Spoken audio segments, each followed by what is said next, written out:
morning, everybody. Whether you're on the East Coast, West Coast, or around the world, this is Coast to Coast. Of course, we got Philly painted up. What's happening, man? Yeah, I was because I have to get out of here right at the end of this. I got painted up a little early because I have to run right to the ballpark after this. I thought I was going to be at the ballpark, but today is a little windy and everything. It wouldn't have been good with the noise. Makes sense. Yeah, it's when it was last night, I wasn't even sure if this show was going to happen. We had so much wind, the power kept flickering. I was like, oh, it might just be on you guys. Yeah, I'm telling you, a Philly and Alabama guy show, ratings galore. Telling there you. We go. Yeah, for people in Alabama.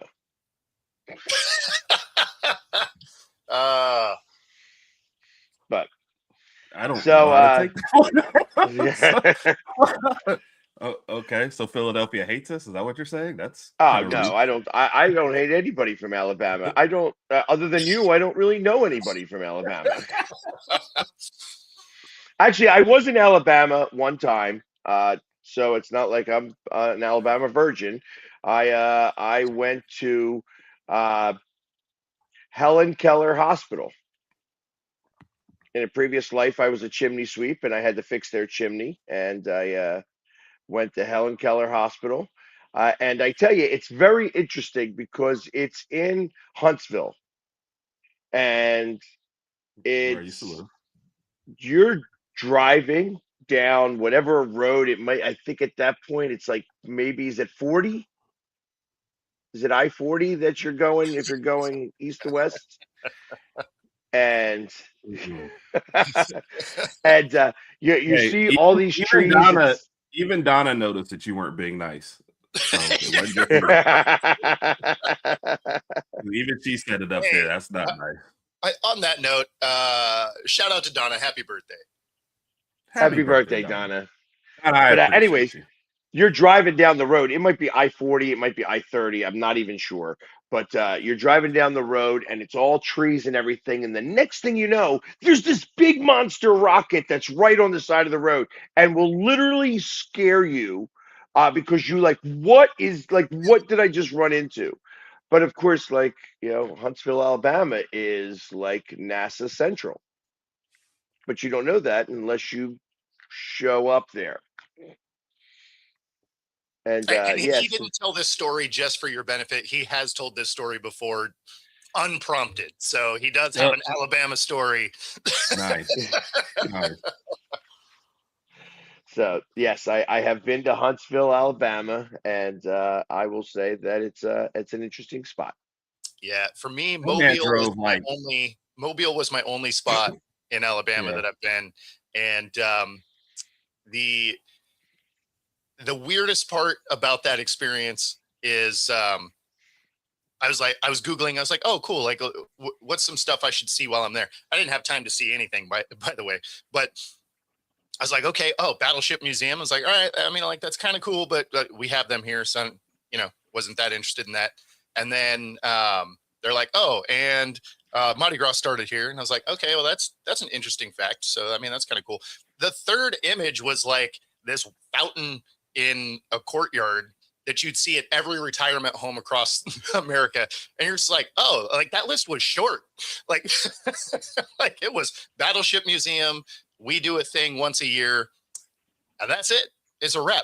So then I get there, I get in an Uber and they're like, oh yeah, Mardi Gras started here. It's like, oh, okay. Like this is the thing for you guys. Like you're just like, we do this. And then they proceed to tell me, and this wasn't in one Uber, this was 3 different Ubers. They're like, yeah, we have more murders here per capita than anywhere in the US. I was like, I feel like that might be something you keep to yourself. Like, that's probably not a, hey, you're a tourist in an Uber. I might be the person that does this to you. Like, I remember all those moments as a kid when they're like, hey, don't ride with strangers. You guys are, really kind of solidifying the fact that maybe that should still be true.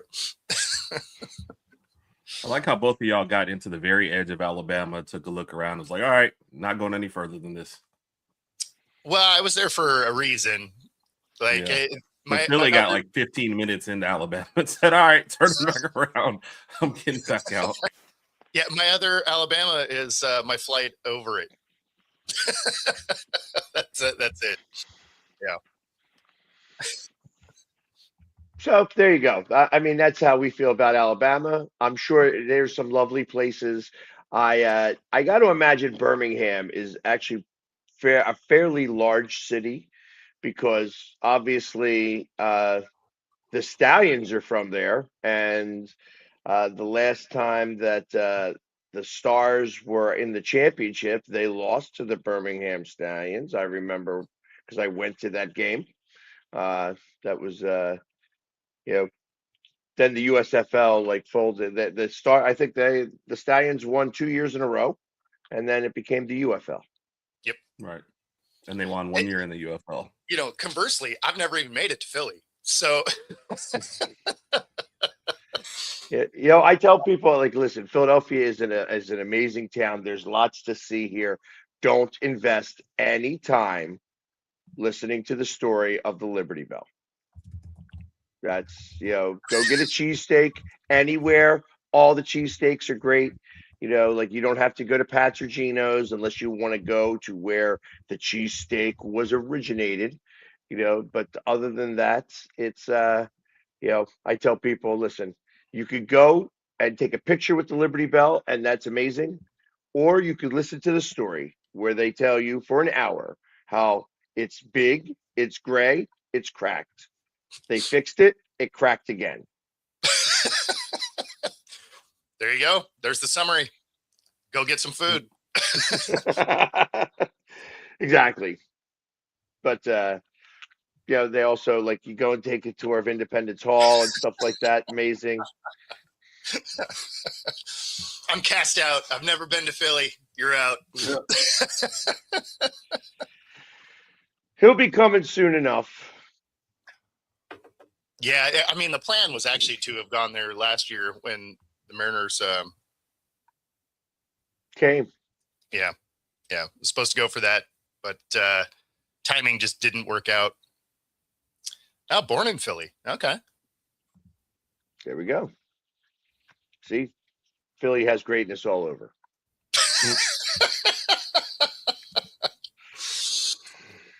Anyway, so the baseball classic happened, and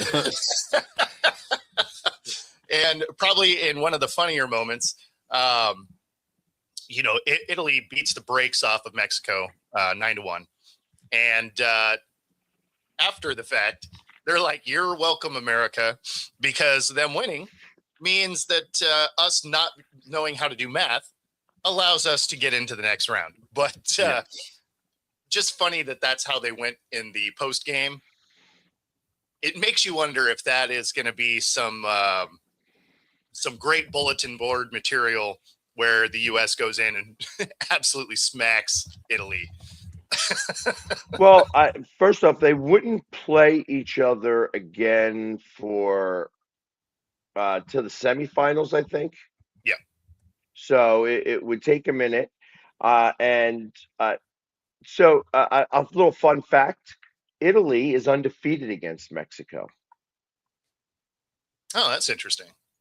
So it's like they are now 4-0. They were 3-0 up to that point, and of course, as Joe is probably loving life because his country and my nationality is very well represented. There is not one real Italian on that team.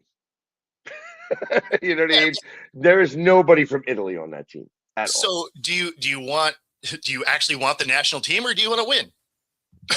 Want to win? We will sacrifice everything for a win. It does just show that the Italian heritage is strong in baseball. Yeah. Have you eaten some Italian bread? Cool. You're on the team. Well, that's exactly what they did with Nola, because I tell you, Nola is not even the slightest bit Italian. The name isn't Italian. I mean, he was named after the city he was born in. You know what I mean? That name kind of came from, hey, oh yeah, we're just going to call you. Oh, I guess it'd be in the finals. New Orleans, Los Angeles, or Louisiana. You know, and that's how they named him. So he is not any bit Italian, but pitched really well. And Mexico is out. The USA is in, and they will be. And I thought that they would only facing each other in the semifinals because that would determine who's going to play like Japan or something. I don't know enough, I guess, but you look it up. Well, I mean, we could just end it right there. I've only looked at the next part of it. We play Canada next, and that's the only thing that I have looked. I haven't looked at the rest of the bracket to see. And that's on Friday. Yeah, I hadn't looked at the next round. Yeah. What's happening, Brad? It was just funny watching the posts online, like Italy reaches 4 runs, and everybody's like, all right, Italy has 4, right? So we're safe, right? I was like, yeah, man, we're good. Well, all Italy needed to do was win. The run totals, that was for Mexico. If they but they're saying if Italy reaches 4, that way for Mexico to win, they'd have to get over that. And then because Mexico had to win with under 4. So everybody was saying if Italy gets 4, that way, even if they lose, Mexico would have to get over that run total to win, and then U.S. was safe. Oh, yeah. I get what you're saying. Yeah. It brought out the math side of most Americans and the hanger because one guy was like, can't you read, expletive? So I was like, yeah, nice, guys. Sports brings us all together. Yes. It doesn't make you get along, but it brings you together. No. Man. So, and as I'm looking at it, it's so we start with Canada, and Korea goes up against the Dominican Republic, and then it would be Puerto Rico versus Italy. Italy, mind you, has not been favored in any one of the games at all. In fact, they were a severe underdog yesterday. They were a severe underdog against the U.S. They were the U.S. was a minus 1,100 to win that game. So Italy is really so this one's is closer. It's Italy is a minus Puerto Rico is a minus 125. So it's Italy's probably a plus 105 in this. And then, of course, Japan against Venezuela to end out the quarterfinal round. But if what you're saying is correct, Joe, that means the U.S. and Japan would be playing in the semifinals. No, it looks like they're on the opposite side. United States and Canada are on the same side as Korea and Dominican Republic, if CSBS Sports is right. Okay. Right, because it's one side and the other side. All right, so then we're going to be playing the winner of that game as long as we beat Canada. Yeah, and I feel like we're on a trend of that right now. We beat them in curling, we beat them in women's hockey, we beat them in men's hockey. They were cheating in curling, by the way. That's right. There's cheaters. That little finger tap. That's what did it. The finger tap of doom. I just like that the women's team immediately did something similar the next day. Yeah. And they're like, we also didn't do it. It's like, guys. Yes. But let's pretend like there's not 30 HD cameras from every angle on this. So I too will also be rooting for Italy and USA. I think that's going to be make for if it. Hey, listen, I would love to see Italy beat Japan. I think that would be amazing. Yeah. Have it the Italians versus the Americans in the World Baseball Classic. Italy, that powerhouse of baseball.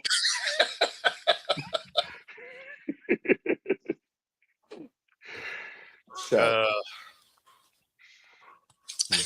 I like that this is just the hater show, but it's the other way around. We're just like hating on random stuff. The crew is spicy this morning. But we're also inside of 2 weeks away from opening day. So that's that's going to be cool. I hope the Mariners can turn around what it is we're watching in spring training, because although there's been moments where you're like, okay, like that's a cool thing, it hasn't looked particularly good for the Mariners so far, which is a little worrisome, because usually they do really well in the spring training and then fall apart in April. So I'm thinking, if they're not going to play well in spring training, maybe we're going to kick it off like, let's go. But isn't there like 6 guys on their starting roster playing for teams? Yes. Yeah. So I mean, let's face that. When you lose 6 guys off of the starting roster, yep, you're going to struggle a little bit, and these games don't matter, so it's okay. You know what I mean? No, exactly. Yeah, I didn't realize they're all playing in the Classic right now. I didn't realize that Cal was the runner-up. I thought he won the MVP last year. No, I guess they gave it to Judge again. Yeah. Yeah. It's a shame. We were actually following that one right down to the end. But. Yeah, they it was too bad, right? Because obviously Judge had an amazing offensive statistical year, right? Right. Defensively, Cal's way better, right? So that's where you're like, okay, Cal is having an unprecedented offensive year for the catcher, but we're just going to ignore the fact that he's one of the best catchers in the league. Right. When it comes to doing what he does. So yeah, it was a little disappointing, but I mean, Judge's offensive numbers, you couldn't argue that angle of it. Like, right, he was amazing, but it's not like Judge is out there being a platinum glove winner or anything. Right. So, yeah. And we talked about it. If you're going to knock off, a guy in a Yankees uniform, you've got to be like, head and shoulders above on all things. And if he was winning, you should hit like 60 home runs and things like that. You know what I mean? Like, it's I'm sure it was probably a very close vote, but it was, but I don't know, like going into it, that final week of the voting for it, you felt like there was no chance Cal was actually going to get it, because the narrative around it had shifted so much that they were hammering Judge in every way of how he was just leaps and bounds better than Cal, which was crazy, but that's how the narrative went for the media. And of course the media is who votes. So you're like, oh, okay, yeah, Cal's not going to win this. Well, he also struggled for the last week of the season to hit the number 60. Yeah, so, I feel like there's a lot of pressure to do that. Yeah. Right? Like, because once you cross that, then you're like, oh, okay, it's done. Now I can get back to what I do.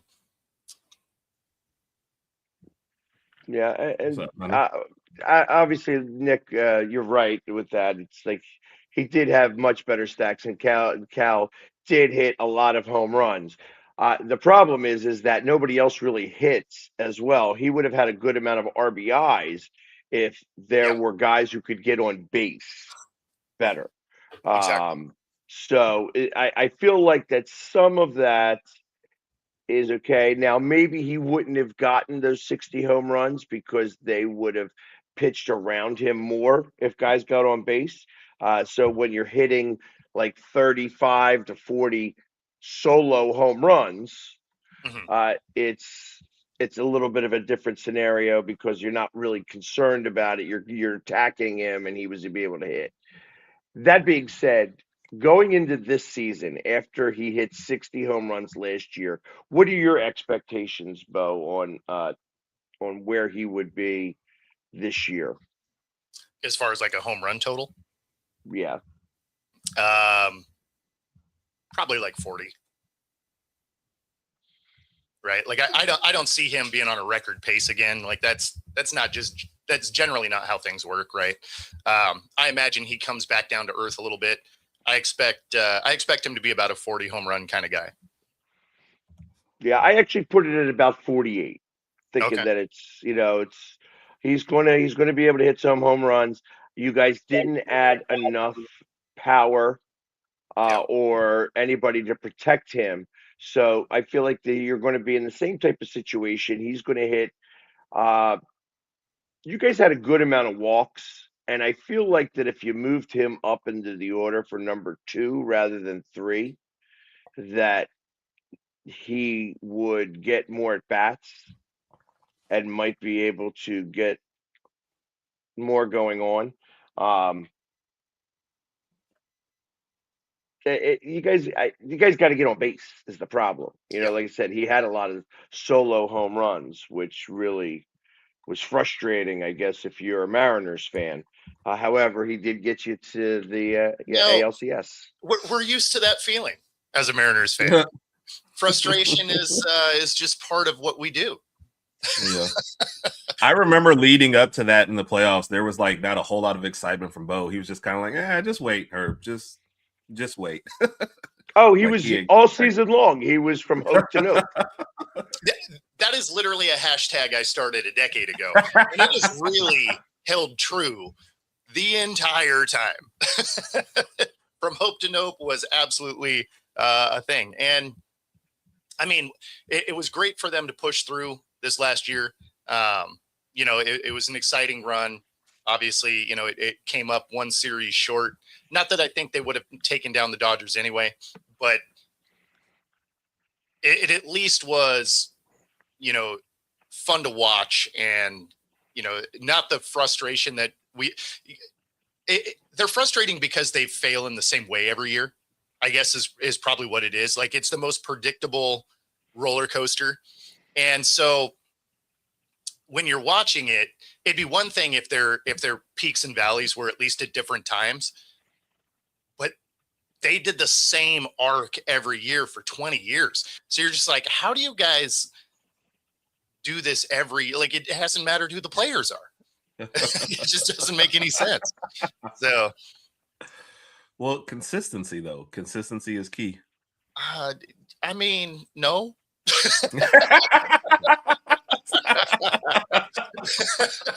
Like, if you're going to be consistent, at least consistently get in instead of consistently miss it by 1 to 3 games. You're like, it's that old guy with the dollar in the commercial, like, almost had it. Like, yeah, no, it's so I'll be curious to see if they go back into the roller coaster we're used to seeing, or if we have something that mirrors last year, right? Because the ride that you've been on as a Mariners fan is like you're going to Six Flags, but you only ride the one roller coaster. You walk by 15 other ones. You're like, yeah, I'd really like to try some of these other rides. Well, how come you're in the line for this one again? Like, well, because I know what this one does. It's like, yeah, but it's not fun. See, we'd rather be comfortable than take any kind of risk, Bo. That's all it is. Yeah, see, I'm not a fan of that. Like, let's go try and win something. I like to win, dang it. Man. But in any event, yeah. So their struggles in spring training, obviously, yes, they're missing players because of the World Classic.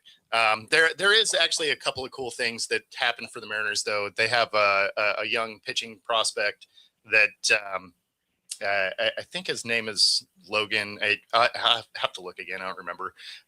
He dispatched the Rangers in 12 pitches and was hitting just under 99. It was like 98.9. Miles an hour as a pitcher. So, that's encouraging, right? You're getting to see some of these prospects, and that stuff looks kind of good. So there's been brief spots where you're like, okay, I like that. But then there's the other end of it where, the Padres just absolutely destroyed them 27-6. So then you're watching that and you're like, oh, well, I mean, okay. It makes me think of Major League 2, where you're just like, oh, I thought you were pitching today. I was. Oh, sorry. I didn't turn it on until the second inning. Like, so, all right. It's like a ghost in the machine here. Yeah, he froze up. So we're still on Mariners hope. Remove him. And there he is. There we go. Here. Yeah, I lost Wi-Fi, so now I had to switch to the phone. I got you. Yes, Major League 2 was funny. Yes. Yeah, it's still early. We're still in hope. Well, you know.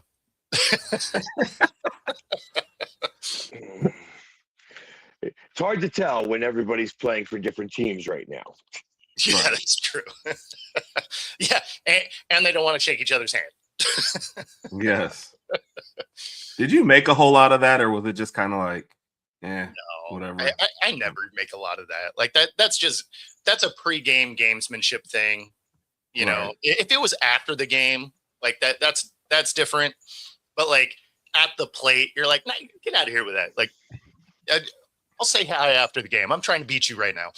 So, yeah, that's what I figured. It felt like one of the bigger non-stories, and I'm like, why am I seeing multiple articles about this? Like, they're competing right now. Because Arizona actually got, was the one who was like very unhappy, upset about. He was mad about it. I tell him get over it. Like, y'all are playing, so I love Raj, but if we're competing against something, like I don't remember that guy for a minute. So no, for sure, right? Like you're that's I would knock the ball out of your hand. Yes. I'm that guy. If we're playing basketball, my mom drives the lane. Like, I'm throwing that one into the first row. We can be great afterwards, but during the game, no. Yeah, I mean that's the thing, right? Like everybody's making it into something, and Rosarina was mad about it. He went into the presser afterwards, and was talking, right? But at the same time, I don't know, like in the middle of the game or whatever, that just seems like a gamesmanship thing. If he would have done that after the game, then I could see it, right? Yeah. If after the game everybody's dabbing each other up and you're like, it's like, okay, you should be mad at that. But I mean, it was in a plate appearance. Like, come on, right? No, it's not that. I agree. Oh well, but you have to have drama. Yes. Mm-hmm. Yeah. Well, and it also lets you know that there wasn't a lot of sports news that day when every outlet is picking that up. Don't even want to talk about the game. We're talking about a handshake that didn't happen in a plate appearance. Yeah. Yeah, no, exactly. Messing with it, he's like, no. I'm trying to beat you right now. Not shaking your hand. So. Such is life. So, anyways. in other news, we had an 83-point game in the NBA. And the part about that, so it goes in as the second highest single person point total, right, ahead of Kobe. 43 free throw attempts, though. There was roughly there was almost 80 free throw attempts in the game. I feel like that needs to be looked at a little bit. Like, I mean, you're calling a foul on literally everything. And if you have almost 80 free throw attempts in a game, how long did that game go? Yeah. That's not like a timed part of the game. Was that like a 4-hour basketball game? Like, what are we doing?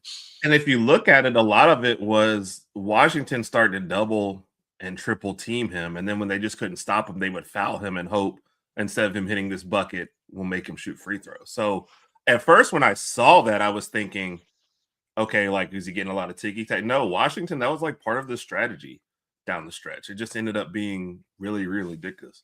And it kind of shadows the fact that he was having a great performance like before all this. He had like 31 in the first quarter. He was already on a heater. And I think going into the fourth, he was just trying to chase LeBron's record, I think, for the Heat. He'd already passed Wade's, and he was just trying to go for that. And then it just kind of fell apart. It ended up in kind of a farce where we're double, triple teaming him. Every Heat rebound, they're throwing it back to Bam. It just like you looked at those last end of game situations, and it just looked like we're not even playing basketball anymore. We're shamelessly going for a record in a blowout game. And there's 3 guys around him, and I'm still throwing him the ball back. And those 3 guys are like trying to do like it was just wild, It takes away from something that could have been a major accomplishment. Yeah, well, that's the problem, right? Is you see the 83 points, and you're like, that's amazing. And then you look at how they got there, and you're like, I mean, like that, like cool, I guess. But when you think of Kobe's, he had 20 free throw attempts in his. Now, don't get me wrong, you still have to hit the free throws, right? He was 36 for 43. So I mean, it's not like he was out there and had, a terrible time at the line or anything. You still have to sink the baskets. But right. I don't know. This record feels different than, those other high point totals that happened in a more organic way. And aren't they, did I not read that they were investigating that in total? They're not, but there's been a lot of people in media, and I even made a funny little graphic for it. But no, they're not investigating it because a lot of it was them just mugging him. Right. And they're like, you're not going to get the record, so we're going to make sure you get the record. Right. Which is weird because you read what they were saying, and they were trying to stop him from getting the record, with the triple team. Once they got there, it's like they felt like they couldn't stop it. And so it was fouls instead of letting them have it was just a dumb situation all the way around. Yeah. Like I said, didn't he have like 70 going into the fourth quarter or something like that? I mean, 31 in the first. He was already playing great. This could have just been a great game and something to talk about. But once he specifically was going for Kobe, I think everything really, really fell apart. Yeah. Yeah, I don't know. Like it was, I didn't watch it in real time, right? I went back and watched it. And yeah, I mean, I don't know. But some of it was ticky-tack early on, right? Because they were making a lot of calls. I think the free throw disparity was like 50 something to 27, something like that. So I mean, like they called a lot of stuff before it became just hack a shack at the end, where they were just hitting them no matter what. But yeah, I mean, I don't know. If you're looking at it earlier in the game, then you could make a case for, hey, you should probably investigate some of this, but nobody's actually investigating this game. And, realistically, a week from today, nobody's even going to remember how he got to the 83. They're just going to remember that he had 83. So ultimately it fades away and the number stays. So, yeah, for sure. But, all right. You guys are chatty this morning. Well, I keep thinking Philly's about to jump in, so I'm like, all right, he's got something. He even sat up, so I was like, all right, he's about to yeah, he sat up to go, I got nothing. Well, you know what? I didn't see the game, obviously, and it's I mean, when I think about it, he had 31 in the first quarter, but he went 7 for 22 from 3. Yeah. So it's like, imagine if he was actually really on. Right. Like no, if he for had sure. gone, like he could have gone after that 100, that 100-point game. At what point is it that, I mean, they scored 150 points in the game, so he definitely got more than half of the points, and I'm sure they were feeding him and such like that. And I got to imagine that was the reason why they started to hockey check him. Yeah, like hockey check him. Now you're like, now we're going to, make your body hurt because you keep scoring points. Right. I feel like that's why, I mean, he missed 7 free throws. I don't care how many free throws you're taking, 43 free throws. If you're that guy, you should have missed maybe 3. So I mean, so now he would have been at 87. And then you give him 4 more. If he had 50% from the 3-point line, he would have had 101 points. Yeah, no, there was definitely a path for it. No doubt. Yeah. So I mean, it's interesting. It's definitely different than Kobe's. Kobe was always like the best player on the court. For this night, obviously he was the best player on the court and everybody knew it.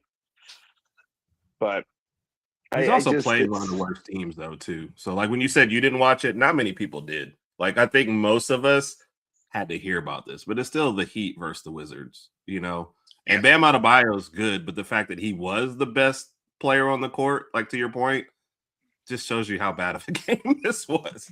This was, the best two players that the Wizards might have right now are not even, playing on the team. Both acquired in trade. So maybe they had changed. Unless you were a fan of the Heat or the Wizards, you weren't watching this game. Yeah. Because from the outside, you're like, Heat versus Wizards. Like, yeah, that's not going to go great. You've got to have NBA League Pass, I would imagine, and otherwise you're not getting this game. Yeah. And even if you do get the game, you're like, yeah, I think I'm all right. Like, I'm just like Bam would have to be my cousin or something, for me to flip over, or there'd have to be some sort of relationship there. He's like a second cousin. I'm not watching the game. Well, it's because it's somebody like beating up on their second cousin. Like that's what that game is. You're just like, oh yeah, the Heat is going to just roll through the Wizards.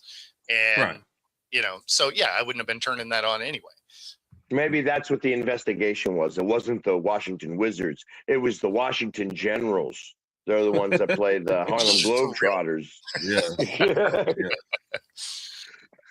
The team that has never won a game. Yeah. Yeah, they are 2,614. Yep. Basketball's banana ball. That's what it is. Yep. So what I said yesterday did not come true. We did not get Max Crosby. Yep. So I still think it's going to happen today. I'm sticking to it until he becomes unavailable. Well, I mean, for that to happen, trade deadline's week 10. So, I mean, there's plenty of time. However, the Ravens are getting investigated now for a couple of other things, and it's there was a report that came out yesterday. The Ravens and the Eagles made a trade for a cornerback who had been sitting. And, the Ravens, the general manager says, oh, yeah, he's a healthy scratch. He wasn't a healthy scratch. He actually had an injury that was unreported. And they are trying to decide on whether it was a big enough infraction that it could cost the Ravens a draft pick or so. Okay. Because the Eagles traded they swapped draft picks and they grabbed this guy who never even I think he came to the team and says, you know what, I'm retiring. I'm not, I don't have it anymore. And I have to imagine that he did that the moment that he saw, Quignon and Coop and was like, yeah, you guys don't need me here. You know what I mean? I'm just going to retire right now.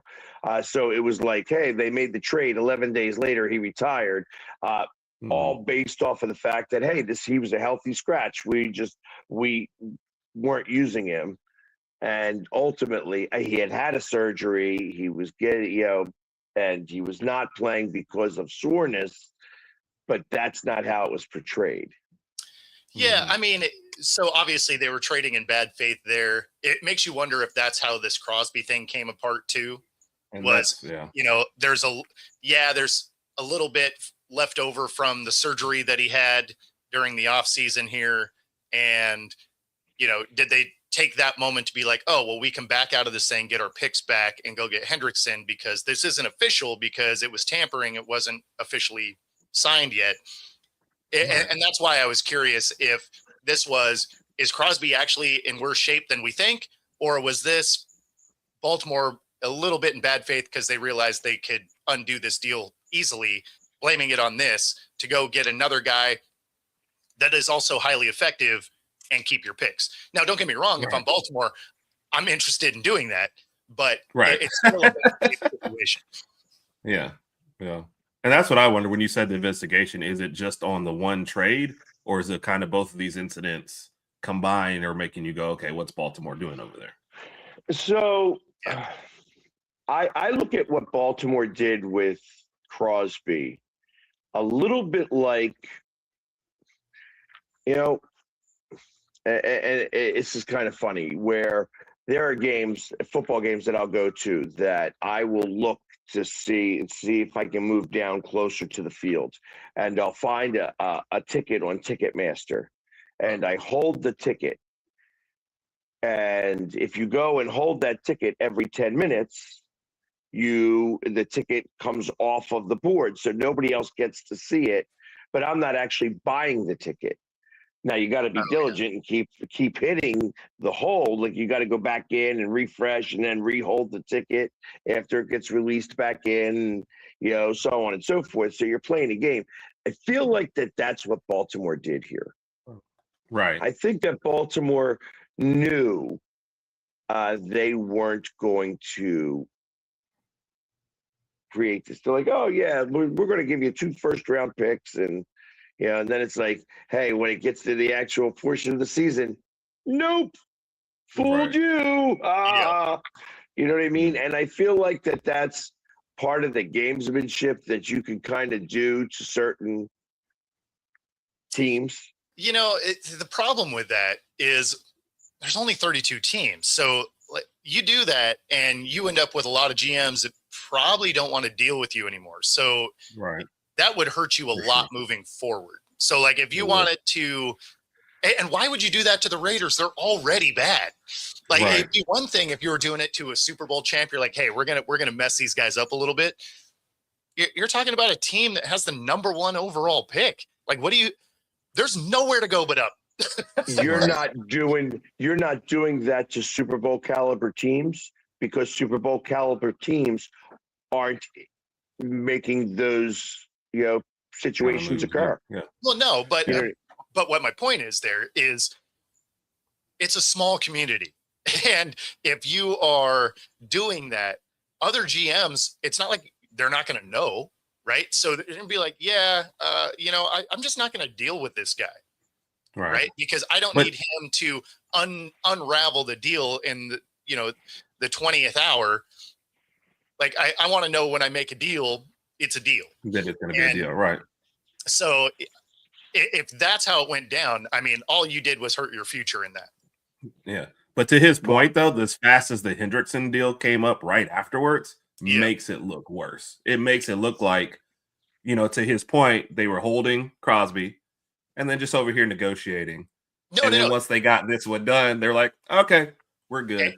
And it's the Raiders, so it won't come back to bite us. And I feel like that's exactly why I was like, oh, this looks like a bad faith situation.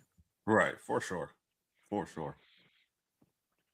But and I feel like that's exactly what's going to happen now, because if you have this, and then you have the situation with the Eagles, that you probably are going to find that general manager is not going to last very long, because it is a small community. And I have to imagine that they are going to start talking amongst themselves. Yeah. It's I'm laughing at a comment. It's yeah, I can't see the comments right now. Yeah, so. It's all right. Yeah. You don't need to.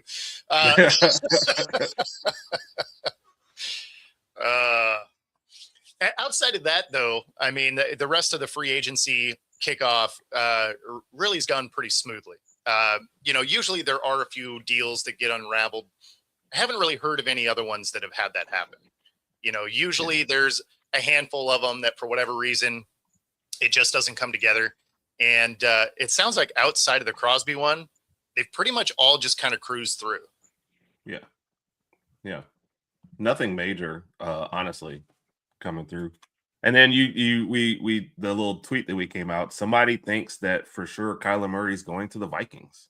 And kind of maybe they didn't watch our show. Like, well, I don't know what people are doing. But, I mean, the thing is when you're looking at it from the financial standpoint, it makes all the sense in the world, right? Because you're going to get him for the league minimum. They don't have any cap space. So, you know, when you're looking at it from that end of it, him going there makes a lot of sense. He just doesn't really fit what O'Connell likes. So that seems like it could be its own issue, right? Which is why I thought he would be better for Pittsburgh. But I mean, realistically, he could end up there. I mean, Cousins would be the better fit. He's available, knows your system, knows your guys like that. Obviously, that is the easiest plug and play guy. Kyler, you get for nothing. So you get to do the Russell Wilson action that the Steelers did. Right. So I don't know, like I get it, but when you're looking at the fit, it just isn't a great fit. Yeah, no, I agreed with you said it, but and I always wonder how this is going to impact Justin Jefferson if he gets a guy like this and they have another wasted year. You know, he's already come out talking about, hey, you lost. You know, if we had kept Darnold, we'd have been fine. And now you get another one in there, and then does this also slide down like? JJ McCarthy, was that just a total wasted pick now at this point, you know? And that was a first rounder. So it just feels like you've got some of the better skill guys, you know, especially a wide receiver, and you're just going to end up wasting their primes trying to figure out the most important position. Yeah, I mean, that's probably the biggest issue is the rest of the team is ready to rock, right? They have a good defense. They have a solid O-line. They have weapons.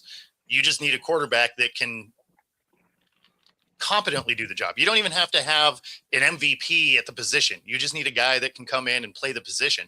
And I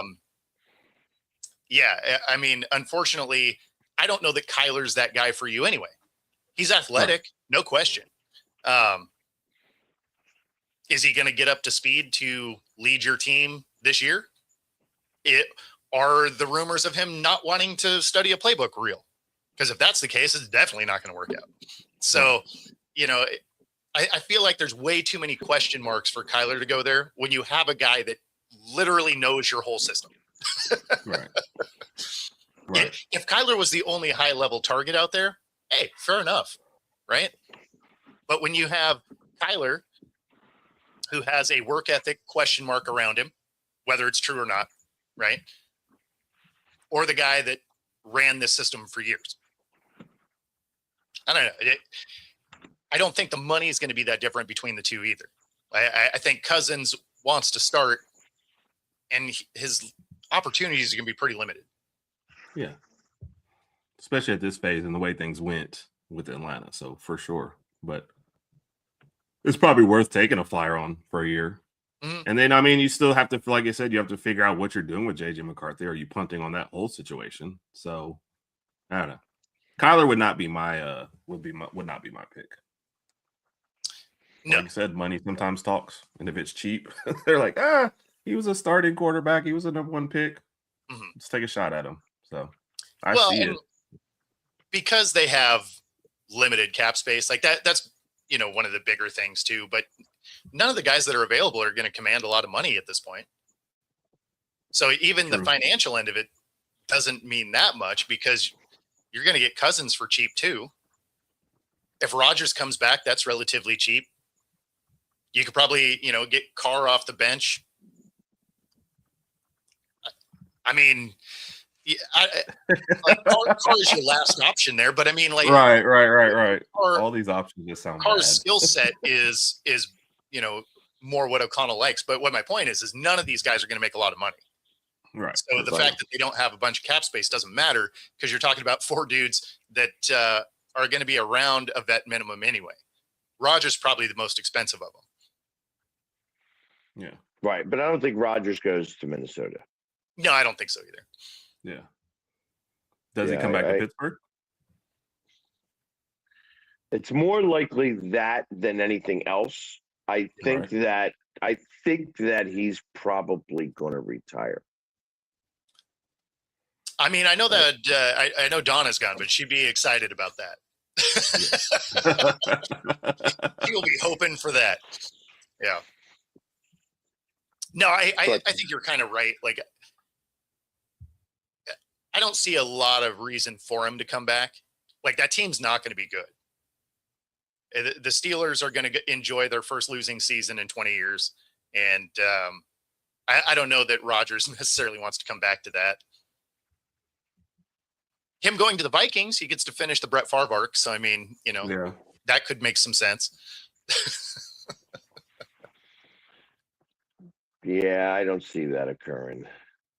No, me either. I don't see him doing that. I thought maybe there would be a better chance of him going to like Miami, where Miami may have thought that they had something going on. It's and I still think Kyler Murray has got something for Miami. Like I know that they just signed Malik Willis, and that's who they're projecting to be the starter there. But having some competition there, I would wonder if Kyler Murray would beat out Willis. I was actually surprised they took Willis. I thought they were going to have Ewers and Wilson battle it out because they want a quarterback next year in the draft. Right. Malik Willis is going to actually win you just enough games to mess up your draft selection. Kind of like Geno to the Jets. Right? Yeah. That's what I thought of when you said that. Like they're in the same boat. They both need a quarterback. Next year's draft is going to be decent for quarterbacks, and they went and signed some guys that are going to put them out of position for that. Yeah, they're not going to be good, but they're going to be just good enough. Yeah, even when. Please retire. Yeah. Lynn's never been a fan of Rodgers. I think we're all with that. So. But I feel like that. I think Rodgers retires. I think, Minnesota.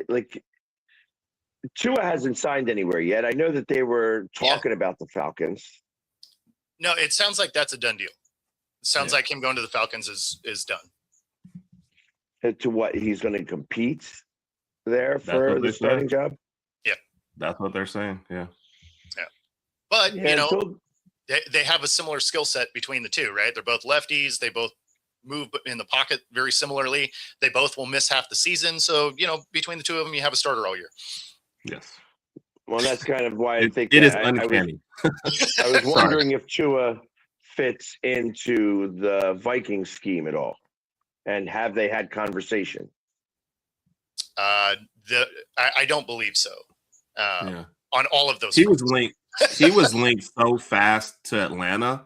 Yeah. It didn't even seem like there were other stories or anything out there, any other kind of word. It's almost like Atlanta called and they just said, okay, and they took off for Atlanta. That's what the outside feel of it is. Yeah. Yeah.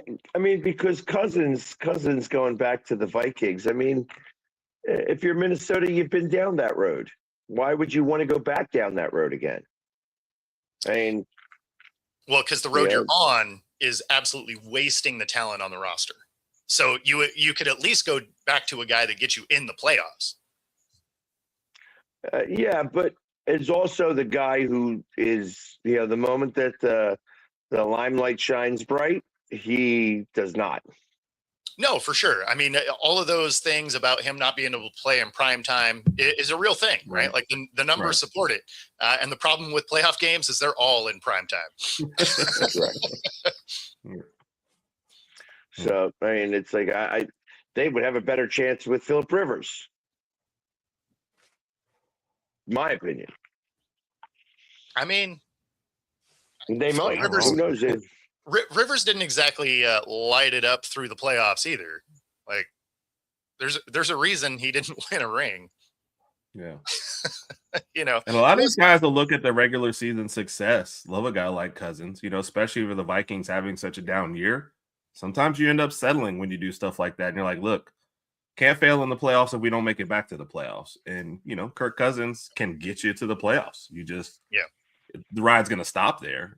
I work with my coworker. He's a huge Kirk Cousins fan. Oh, he got a great attitude. Love the guys, body language. I said, so you think he can win a Super Bowl? He's like, oh, no, he's not winning a Super Bowl. But I love that guy. I said, okay. And I think that's the Kirk Cousins experience. So the guys that love Kirk Cousins that way, are the guys that draft him on their fantasy team all the time. And all he does is throw, for 4,000 yards and a bunch of touchdowns. So if you're playing fantasy, Cousins is great. Stafford was in Detroit too, right? Right. If you looked at his stats, you're like, oh yeah, stat monster is awesome. And then you look at his win-loss record, and you're like, well, that doesn't matter for fantasy. Yeah. Yeah. No, it's no, I mean, again, I think you go with Cousins because, I mean, it's not like Kyler's had some amazing, playoff runs either. Right. Even when they have started the season out well, they fall apart.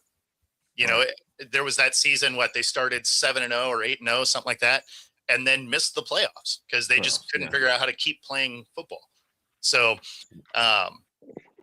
it's not like there's that super clutch gene that you're looking for in Kyler. So none of these options are great. They're just happen to be all better than McCarthy. Right. So the best of I think Kyler goes back to baseball. Yeah, I don't think so. Because of who owns his rights, probably not. I don't think he wants to go be in Oakland A or Vegas A or whatever A they are at the moment.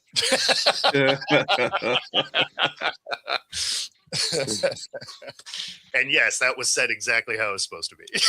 Yeah. That being said, we appreciate everybody tuning in today for our little bit of a disjointed show. If you're listening on the radio, stay tuned. Got some smooth jazz headed your way coming up next. Otherwise, we will see you tomorrow.